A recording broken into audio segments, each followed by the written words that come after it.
work for Mersey Forest, funded by Green Recovery.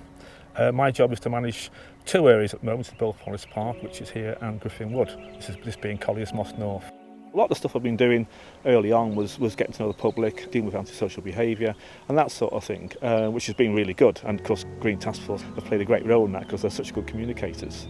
In terms of work, we've had a sort of collaborative group with TCV, Conservation Volunteers, Groundwork Trust with some volunteers, and of course Green Task Force. And the idea was to bring them all together. I could have used contractors and we could have done a lot more work, but the social aspect of what we do in Mersey Forest is far more important. So we brought in groups that would get people involved. And we've had the smaller groups doing the light touch with volunteers, and then the Green Task Force coming in and doing some of the heavy lifting. What we've got behind me here is where these volunteer groups have been doing some select thinning, halo thinning, heavy thinning, and as it may look quite aggressive, the whole idea is to let some light punch into that woodland flora and then help that flora invigorate itself and come back to life.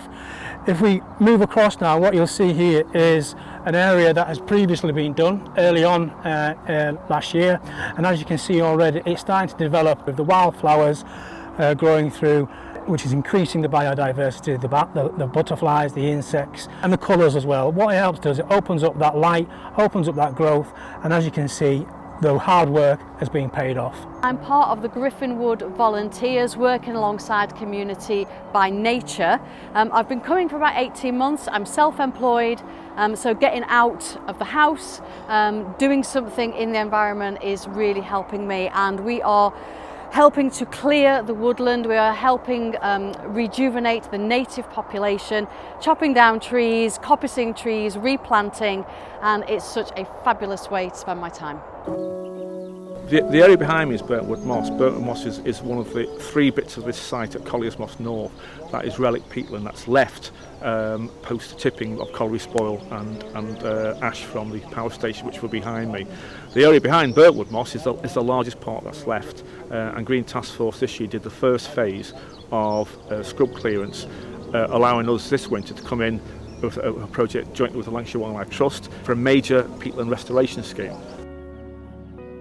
Part of the work we were doing here was to support the BTO monitoring. We've been prepping willow lengths in order for them to decompose and what have you, to give great sort of habitat restoration for the willow tits. Amazing to see and be part of it, and it's great to see that there's 3 boxes on here that have got breeding pairs for them to bury their way in, and they're such a quirky little character, you know, such awesome little birds that can chip away like a woodpecker.